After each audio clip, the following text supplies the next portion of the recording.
Sunday evening review. I've been meaning to review this for a long time, and it's coinciding with the 30th anniversary of this film's sequential release. It came out on September 10th, 1993.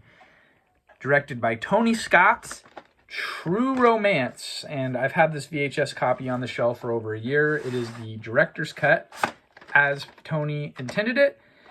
It has a 121-minute runtime. This is Quentin Tarantino's first screenplay.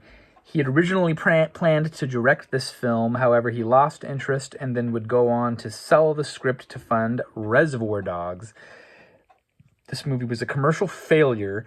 It cost $12.5 million to make, and it barely eked out $12.6 million at the box office, but over time, it has garnered critical acclaim. It is considered a cult classic, and is considered one of the best movies of the 90s and one of Tony Scott's best films. I remember when Tony Scott sadly committed suicide by jumping off the Vincent Thomas Bridge at the port of Long Beach.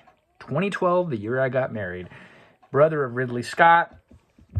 This movie has a very upbeat Hans Zimmer soundtrack, which I found a little too upbeat for the overall dark tone of the film. And this movie is definitively a Tarantino movie. Just the whole dialogue and everything that happens.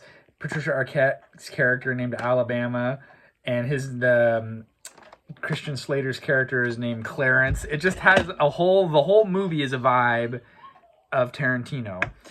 And there are some iconic scenes and iconic characters in this movie. Spoiler alert, the ending scene of the movie, the two main characters ride off into the sunset, which was not what Tarantino had written.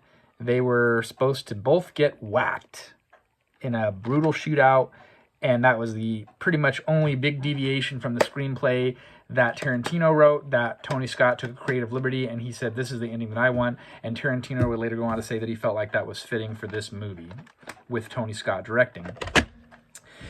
Gary Oldman plays an iconic villain in this movie named Drexel. He plays a pimp who's the pimp of the Patricia Arquette character. And from the moment I saw it on screen, I'm just like, man, he is such a diverse actor. So good with the dead eye, the dreadlocks. It starts out in Detroit and goes all the way to Los Angeles and the Burbank area. And it's just a fun movie and an intense movie. There's just so many actors in there. One of the best scenes in the movie is a scene that's called the Sicilian scene, where Dennis Hopper, who plays the father of the Christian Slater character, is being held captive by the mob, and Christopher Walken is a steward of the mafioso. As a Sicilian mafioso, he's trying to solicit information, finding the whereabouts of the Slater character, and Dennis Hopper knows he's probably going to die, so he tells him this long-winded story about how Sicilians are mixed blood with black people, and this is interesting because apparently Tarantino said that was a real-life story that he witnessed between a Sicilian friend of his and a black roommate that he had, and he wrote that story down because he thought it was so intense, and he always said he wanted to use it in a movie one day, and so then it comes to realization in this movie. Pivotal, poignant scene in the film. Oh man, just the way it was filmed. It's kind of like everything that I've read is saying that was like iconic Tony Scott. I can't remember a lot of his other movies, but I thought it was great. I thought everyone's parts were played awesome, and that last shootout scene, I was satisfied overall with the movie. Here on the back of the box, the Rolling Stones magazine, Peter Travers says, "Dynamite, a full throttle blast of action and fireworks." Susan Wisconza from USA Today, 4 stars.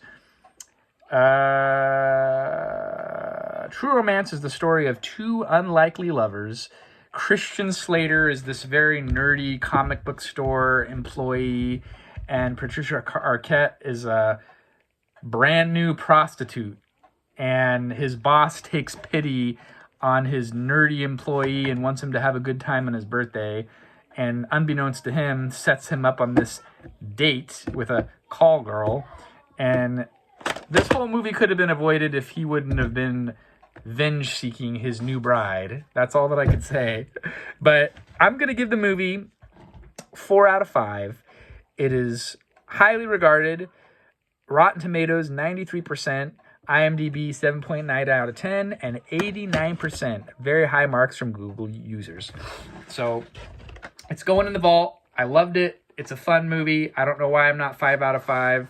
Lots of profanity a la Tarantino. Lots of vulgarity a la Tarantino. Maybe it just wasn't for me. I love his admiration of Elvis. I love the Brad Pitt stoner character in this movie. I love his very 1950s kind of 60s dress.